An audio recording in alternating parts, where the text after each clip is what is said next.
Bank சம்பந்தமா நிறைய பேருக்கு நிறைய டவுட்ஸ் இருக்கு. அதுல ஒரு காமனான பிரச்சனை என்னன்னு பாத்தீங்கன்னா, என்னோட நெருங்கிய நண்பருக்கு அல்லது என்னோட உறவினருக்கு ஒரே ஒரு கையெழுத்து மட்டும் போட்டேன். அவர் கட்டல. என்னோட அக்கௌண்ட்ல இருந்து மாசம் மாசம் பணத்தை பிடிக்கிறாங்க. அதுக்கு என்ன பண்றது அப்படின்னு கேக்குறாங்க.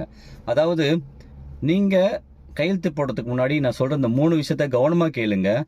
அதாவது கையெழுத்துல 3 வகை இருக்கு. ஒன்னு வந்து கோ பாரோவர். கோ பாரோவர் அப்படின்னா என்னன்னு பாத்தீங்கன்னா, இணைந்து கடன் பெறுபவர். அவர் கட்டாத பட்சத்தில் அதை நீங்க தான் கட்டணும். இரண்டாவது வந்து கேரண்டர். கேரண்டர்ன்றது உத்தரவாதம் அளிப்பவர். உத்தரவாதம் என்ன, நீங்க வந்து அவரு கட்டாத பட்சத்தில் அதையும் நீங்க தான் கட்டணும். மூன்றாவது வந்து விட்னஸ் சிக்னேச்சர்.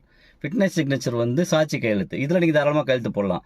நான் சொன்ன இந்த முதல் 2, அதாவது வந்து கோபாரவரும் கேரண்டரும் வந்து கட்டாத பட்சத்தில் கண்டிப்பாக அந்த பேங்க் லோனை வந்து உங்கள்ட்ட தான் கட்ட சொல்லுவாங்க.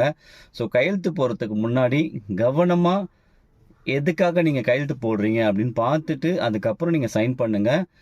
இப்படி நீங்கள் பண்ணுறதுனால தேவையில்லாத பிரச்சனைகள்லேருந்து நம்ம வந்து விடுபடலாம். இது கண்டிப்பாக நிறைய பேருக்கு வந்து உபயோகமாக இருக்கும். எதனால என்ன சைன் பண்ணுறோம் அப்படின்னு சொல்லிட்டு.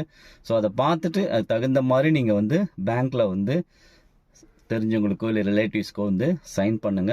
தேவையில்லாத பிரச்சனைகள்லேருந்து நம்ம வந்து விடுபடலாம்.